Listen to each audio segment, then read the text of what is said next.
Sa lupain ng pangako, sa ilalim ng bundok, apo. Sumisikat ang liwanag ng bagong Davaoenyo.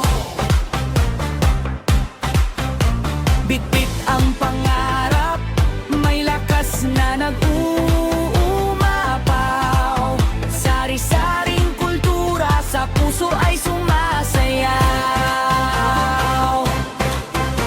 Mula sa baybayin hanggang sa kabundukan, kabataan ng siyang sulo sa gitna ng kadiliman. Kristyano o Muslim, luma't magkaiba man ang dasal. Sa isang may kapal, may mataas na dangal. Respeto sa tradisyon, yaman. God ng kabataan reminds us that the youth are not only the hope of tomorrow. We are the active partners in building a better Davao City today. Tindog kabataan, isigaw sa buong mundo. Disiplinado, matatag, tapat na Davaoenyo sa bagyo. Ang pagsubok, matapang na bumabangon. Resilience ang tatag natin sa bawat taon. Davao, lungsod natin, gabay ang kabataan. Magkaisa, magsumikap para sa kinabukasan.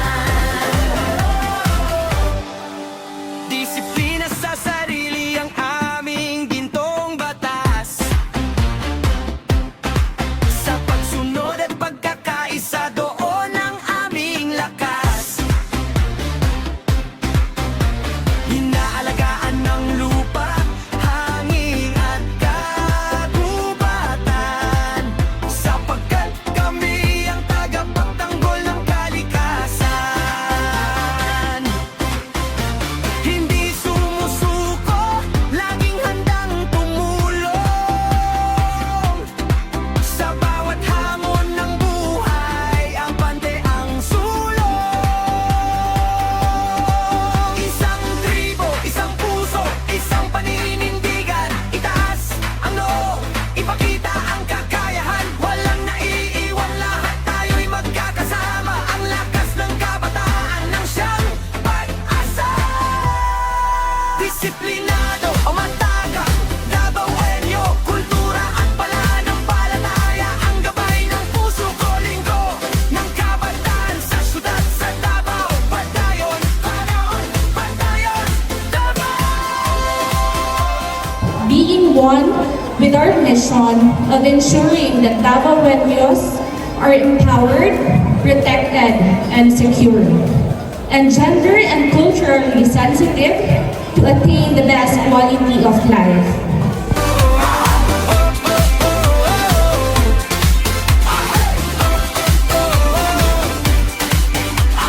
Tindog kabataan, isigaw sa buong mundo. Let me challenge you. Not all of you will start from the same place. Some of you will have more opportunities than others.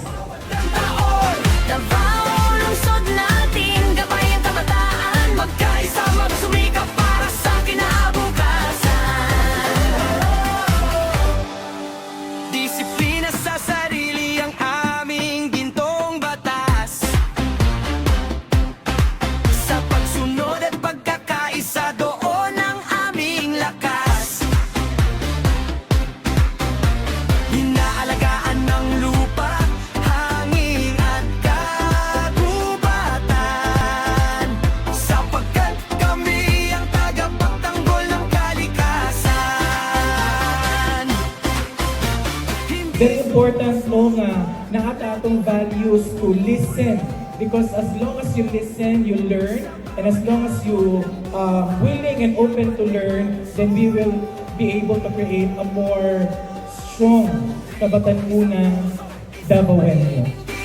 Itaas ang noo, ipakita ang kakayahan. Walang naiiwan, lahat tayo'y magkakasama.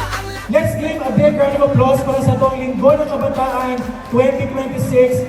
Without you, dili gid mahimong meaningful ang atuang celebration this year.